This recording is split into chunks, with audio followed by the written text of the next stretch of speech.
60 రోజుల్లో మీతో ఇంగ్లీష్ అద్భుతంగా మాట్లాడిస్తాం. వెంటనే కాల్ చేసి జాయిన్ అవ్వండి. నమస్తే, వెల్కమ్ టు సుమన్ టీవీ. ప్రస్తుతం మనతో పాటు ఉన్నారు అనలిస్ట్ నంది రామేశ్వరరావు గారు. నమస్తే సార్. సార్, మనం ప్రీవియస్ వీడియోలో మాట్లాడుకున్నాం F1 వీసా గురించి. అంటే ఇప్పుడు ఒక న్యూస్ ఏంటంటే F1 వీసా ఉన్న విద్యార్థులు తస్మా జాగ్రత్తగా ఉండాలి అని చెప్పేసి, అలర్ట్గా ఉండాలి, మీ పైన నిఘా ఉంటుంది అని చెప్పేసి అంటున్నారు. ఏంటి సార్ అసలు F1 స్టూడెంట్ అంటే వీసా అంటే ఏంటి అసలు? అయితే మన ప్రజలకు ఉపయోగపడాలి కదా, స్టూడెంట్స్కి ఫియర్ ఉంటుంది కాబట్టి దాన్ని బట్టి మనం మాట్లాడదాం. సో F1 వీసా అనేది స్టూడెంట్ వీసా. మనం ఎవరైతే ఇండియా నుండి విదేశాల నుండి అమెరికాకి వెళ్ళాలనుకుంటున్నారో వాళ్ళకి ఇప్పుడు H1B వీసా అనేది డిఫరెంట్, F1 వీసా అనేది డిఫరెంట్. సో వాళ్ళకి జనరల్గా 2 years టైం ఉంటుంది.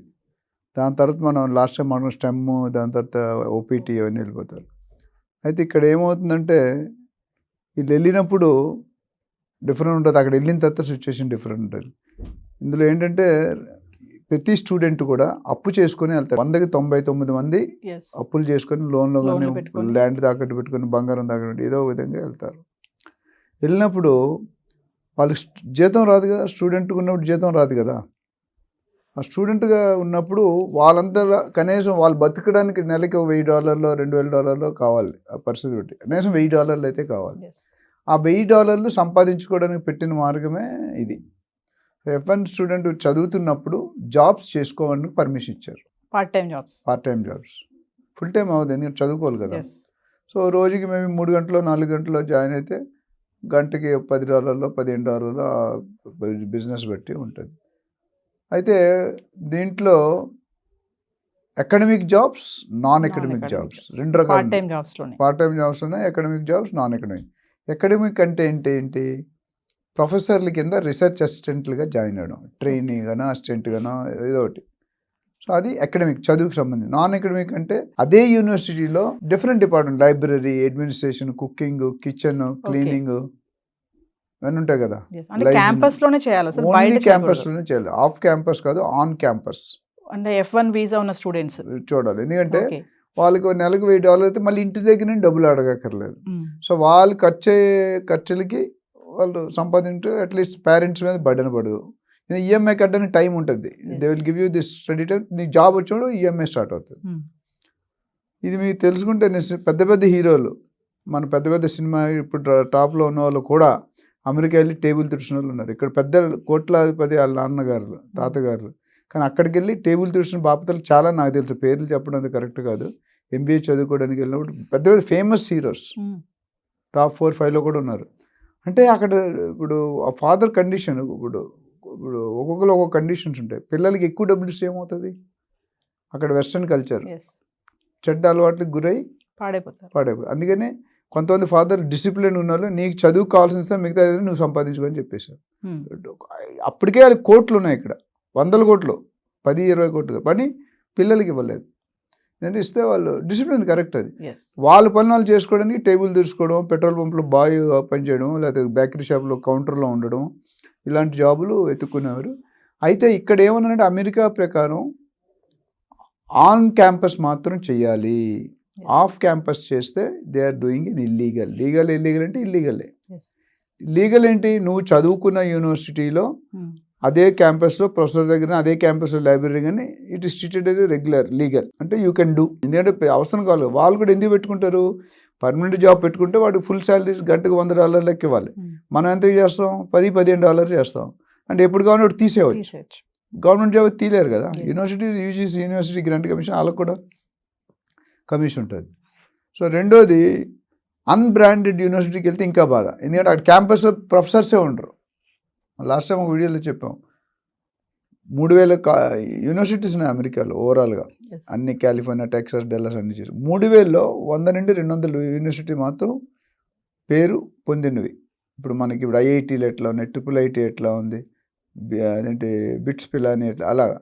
సో ఈ 200 యూనివర్సిటీలో చేరినోడు పరిస్థితి బాగుంటుంది. ఎందుకంటే అక్కడ ప్రొఫెసర్స్ ఉంటారు.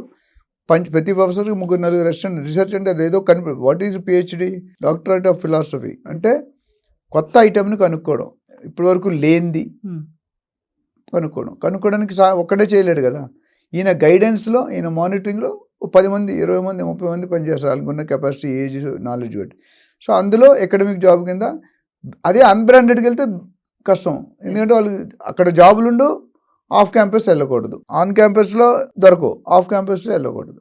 అంటే సార్ ఇప్పుడు ఇక్కడ వీళ్ళు F1 వీసా స్టూడెంట్స్ క్యాంపస్లో కాకుండా బయటకు వచ్చి పార్ట్ టైం జాబ్స్ చేస్తారా? చేస్తున్నారు కొంతమంది. ఇప్పుడు ఇక్కడ ఈ మిగతా సోకాల్ 2800 యూనివర్సిటీ ఉన్నాయి కదా, వాళ్ళు ప్రొఫెసర్లు అయితే లెక్చర్స్ ఉంటే వాళ్ళు పెట్టుకోలేరు అసిస్టెంట్. ఓన్లీ ఆ professor can put and research assistant and వాళ్ళకి ఎంతో కొంత అలొకేట్ చేస్తారు, నెలకి $1000 $1500. సో వాళ్ళు సేఫ్ ఈ 2 సంవత్సరాల వరకు ఇస్తారు. తర్వాత they have to go out. ఒకవేళ ప్రొఫెసర్ నచ్చింది అనుకోండి, నా శిష్యుడు పెట్టుకుంటే వెళ్ళాడు, ఆయన అబ్జర్వ్ చేసుకుంటాడు. ఇన్ కేస్ బయట చేస్తే సార్, క్యాంపస్లో కాకుండా బయట చేస్తే పార్ట్ టైం జాబ్ ఎఫెక్ట్స్ ఏముంటాయి? అంటే వీసాకి ఏమైనా ఎఫెక్ట్ ఉంటుందా? డెఫినెట్గా ఉంటుంది. ఎందుకంటే ఒకసారి చెక్కింగ్లో చేసినప్పుడు వీడు ఇల్లీగల్గా పనిచేసినట్టు ఇక్కడోడు కాదు, పలానా యూనివర్సిటీ ఉన్నాడు, ఒకటి అక్కడ పట్టుకొని పెనాల్టీ వేసి ఏదో చేస్తారు, జైల్లో పెట్టడం పెనాల్టీ. దీనికంటే నెక్స్ట్ ఎఫెక్ట్ ఏంటంటే ఈ లైఫ్లో బ్లాక్ స్పాట్ అయిపోతుంది. బికాస్ నెక్స్ట్ టైం H1B మనం లాస్ట్ టైం మాట్లాడుకున్నాం, లాటరీలో 2 సార్లు వరుసగా ఫెయిల్ అయితే 3వ అని కన్సిడర్ చేయరు. ఓకే, అది లాటరీ సిస్టమ్. ఇక్కడ 2-3 సార్లు ఇలా చెకింగ్ నెగిటివ్ స్పాట్ పెట్టి చెక్ అంటే వీసా ఎంట్రీ అయిపోతుంది, ఒక కార్డ్ నెంబర్లో ఎంట్రీ అయిపోతుంది, మొత్తం హిస్టరీ వస్తుంది. ఇప్పుడు మనకు ఆధార్ కార్డు కూడా ఏమవుతుంది, వీడు ఎవడు ఏం చేస్తాడు ఎంత ఇన్కమ్ అన్నీ ఉన్నాయి కదా, అక్కడ కూడా హిస్టరీ. ఇప్పుడు వీడు చెకింగ్లో దొరికిపోయాడు, దొంగతనంగా పనిచేస్తుండే, పెనాల్టీ వేసి వదిలేస్తారు. 2వ-3వ అయితే మొత్తానికే తీసేస్తారు. సో అది danger. So only you are allowed to work academic or non academic only in on campus, not in off campus. అంటే సార్ F1 విద్యార్థి వీసా అనేది నాన్ ఇమిగ్రెంట్ వీసా అవును అనొచ్చు. అవును, అందుకే సో వీళ్ళు బయట కనుక క్యాంపస్లో బయట చేస్తే దొరికితే మాత్రం H1B వీసాకి ఎఫెక్ట్ పడుతుంది. డెఫినెట్గా. Okay, it's a black spot. అది రాకుండా చూసుకోవాలి. వచ్చిందంటే ఎందుకు అంటే ఏదో ఇల్లీగల్ పని చేసాడని అర్థం కదా. మేము బిల్డర్ని చెక్ చేసినప్పుడు నీకు మాట చెప్పాం, FIR ఉన్నదా లేదా చెక్ చేయాలి. ఓ టెనెంట్ మీ ఇంటికి అద్దెకి వస్తున్నాడు, వాడు మంచోడా కదా మీకు ఎలా తెలుసు? లోకల్ ఆయన ఉన్న ఏరియా పోలీస్ స్టేషన్కి వెళ్తే ఇటు కేసు ఉన్నాయా లేదా.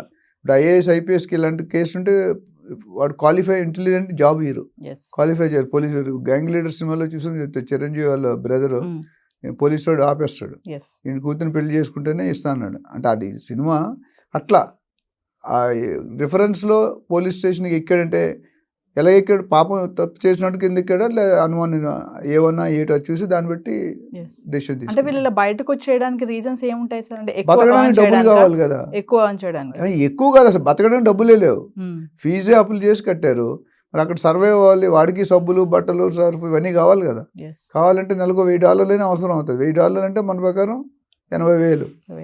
సో 80,000 90,000 లేకపోతే వాడు బతకలేడు. మరి ఇక్కడ ఆన్ క్యాంపస్ లేవు, because it's not branded, professor లేరు, లెక్చర్లు పెట్టుకోలేరు.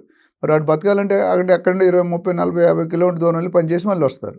ఆ వచ్చినప్పుడు ఆ ట్రాన్సాక్షన్ ట్రావెల్ టిక్స్ అన్ని తెలుసు ఎక్కడో నోట్ అవుతాయి అలా ఆన్లైన్, దాన్ని బట్టి అడుగుతారు నువ్వు అక్కడ ఎందుకు చేస్తున్నావు, వై యూ గోయింగ్ దేర్, నీ యూనివర్సిటీ ఇక్కడ కదా. అక్కడ కన్సల్టెన్సీలో వెలుగులోకి వస్తుంది, వాళ్ళు అవన్నీ చెప్పరు. వాడు కమిషన్ 2 రకాల కన్సల్ట్, ఒకళ్ళు ఏంచి క్యాండిడేట్ దగ్గర డబ్బులు తీసుకుంటారు, ఒకళ్ళు యూనివర్సిటీ దగ్గర డబ్బులు తీసుకుంటారు. యూనివర్సిటీ దగ్గర డబ్బులు తీసుకుంటే యూనివర్సిటీ మంచి బ్రాండ్ పెడతాడు, క్యాండిడేట్ దగ్గర తీసుకుంటే ఏ చెత్త యూనివర్సిటీ తోసేసి ఇక్కడ అమెరికా పోతే వాడు ఆడబడతాడు.